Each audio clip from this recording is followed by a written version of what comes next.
اور جب ان پر سمندر کی لہریں سائبانوں کی طرح چھا جاتی ہیں تو اللہ کو پکارنے اور خالص اس کی عبادت کرنے لگتے ہیں. پھر جب وہ ان کو نجات دے کر خشکی پر پہنچا دیتا ہے تو چند ہی لوگ انصاف پر قائم رہتے ہیں اور ہماری نشانیوں سے وہی انکار کرتے ہیں جو عہد شکن ہیں ناشکرے ہیں. لوگو اپنے پروردگار سے ڈرو اور اس دن کا خوف کرو کہ نہ تو باپ اپنے بیٹے کے کچھ کام آئے اور نہ بیٹا باپ کے کچھ کام آ سکے. بے شک اللہ کا وعدہ سچا ہے.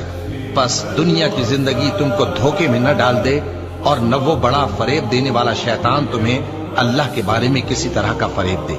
اللہ ہی کو قیامت کا علم ہے اور وہی مے برساتا ہے اور وہی حاملہ کے پیٹ کی چیزوں کو جانتا ہے. اور کوئی شخص نہیں جانتا کہ وہ کل کیا کام کرے گا اور کوئی شخص نہیں جانتا کہ کس سرزمین میں اسے موت آئے گی. بے شک اللہ ہی جاننے والا ہے اور خبردار ہے.